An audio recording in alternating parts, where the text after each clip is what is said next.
Moi, j'ai jamais été un enfant qui me suis dit « je veux absolument faire les Jeux Olympiques, c'est mon rêve absolu ».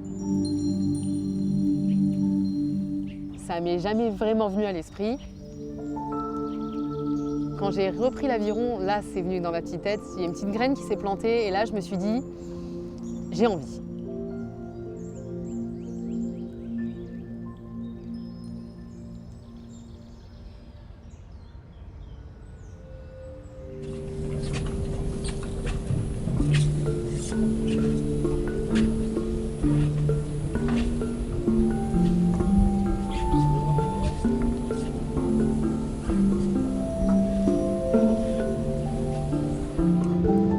Les passages certainement les plus durs sont à l'entraînement. Ça représente un petit peu 95% du temps. Ça rythme mes journées tout simplement.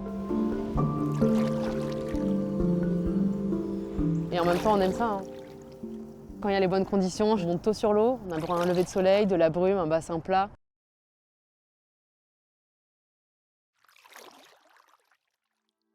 Ça comble tous les moments où on en a marre.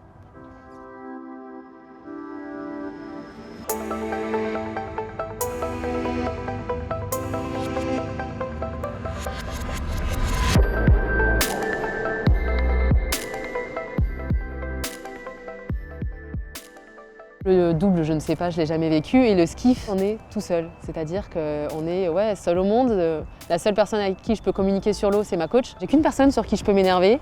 Et là, je dis chapeau Camille. Est-ce que tu peux te le permettre sur les premiers coups? Des fois, elle a un peu pris sans forcément qu'il y ait de raison. Donc ouais, j'ai un peu un sale caractère quand c'est nécessaire.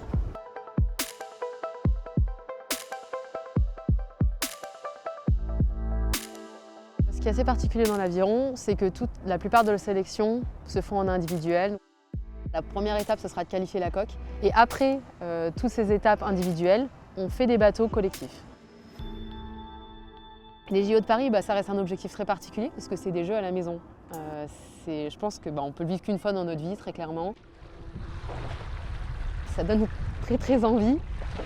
Quand les compétitions internationales vont commencer et qu'il faudra aller décrocher le ticket au championnat du monde 2023 pour les Jeux Olympiques, je sens que la pression va venir petit à petit.